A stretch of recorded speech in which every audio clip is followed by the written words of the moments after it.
ప్రైజ్లో హల్లెలూయా. ప్రభువైన యేసుక్రీస్తు నామములో ప్రియ సహోదరి సహోదరులకు నా యొక్క హృదయపూర్వక వందనాలు.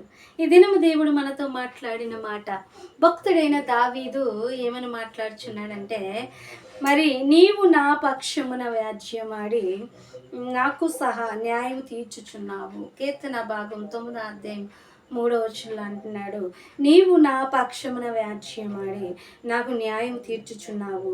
నీవు సింహాసనాసీనుడివై న్యాయాన్ని బట్టి తీర్పు తీర్చుచున్నాము.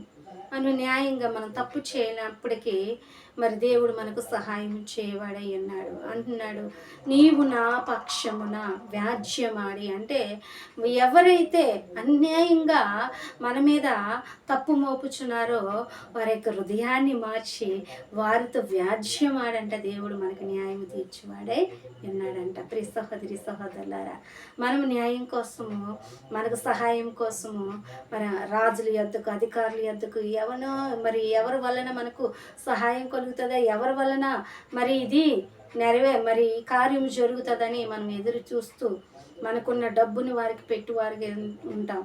లేదనుకుంటే మనకు తెలిసిన వారు ఉన్నతమైన వారి కోసము వారి దగ్గరికి వెళ్ళి మనం బ్రతుకులాడుకుని చేస్తూ ఉంటాం. ప్రియ సహోదరి సహోదరులారా, ఇక్కడ ఏమంటున్నాడంటే దావీదు, దేవుడు నా పక్షమున వ్యాజ్యమాడి నాకు న్యాయం చేయవాడే అన్నాడు. న్యాయవంతుడు కనుక న్యాయాన్ని బట్టి న్యాయం తీర్చువాడుగా ఉన్నాడు అంటున్నాడు. మనకున్న న్యాయాన్ని అంటే మనం తప్పు చేయలేదు, మనం న్యాయంగా వెళ్తున్నాం అన్నప్పుడు ఖచ్చితంగా దేవుడు న్యాయం తీర్చువాడై ఉన్నాడు. ప్రియ సహోదరి సహోదరులారా, ఎవరైతే దేవుని యొక్క సహాయాన్ని పొందుకొని మరి మనం ముందుకు వెళతామో ఖచ్చితంగా మనకు ప్రతిఫలము, మనకి న్యాయాన్ని దేవుడు చేస్తాడండి. మనం న్యాయంగా మొదట మనం జీవించాలి, న్యాయంగా మనం పోరాడాలి. న్యాయంగా ముందుకు సాగినట్లయితే ఖచ్చితంగా దేవుడు కార్యం చేయవాడై ఉన్నాడు. సందర్భంలో మనం చూసినట్లయితే మరి ఒక అన్యాయ అధిపతి యొద్దకు వెళ్ళి ఒక ఎదవరాలు, నాకును నా ప్రతివాదికి న్యాయం తీర్చు అని అడిగినప్పుడు మరి తను నిర్లక్ష్యంతో తన యొక్క మాట వినిపించుకోలేనప్పటికీ ప్రతి మాటికి నాకును నా ప్రతివాదికి న్యాయం తీర్చవా అని అడుగుట వలన తను విసుకుపోయి అధిపతి కూడా న్యాయం తీర్చువాడే ఉన్నాడు. అలాంటప్పుడు అధిపతి మనకు న్యాయం తీర్చినప్పుడు న్యాయాధిపతి అయిన దేవుడు మనకు ఖచ్చితంగా న్యాయం తీర్చువాడే ఉన్నాడు.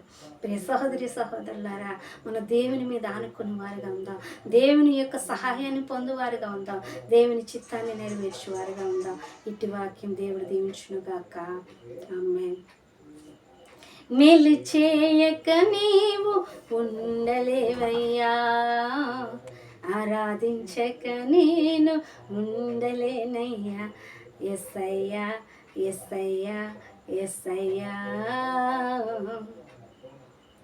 నీవు నమ్మినట్లు నేను వేరే ఎవరిని నమ్మలేదయ్యా.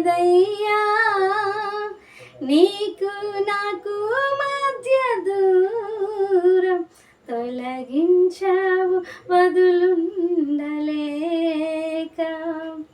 నిన్ను నమ్మినట్లు నేను వేరే ఎవరిని నమ్మలేదయ్యా.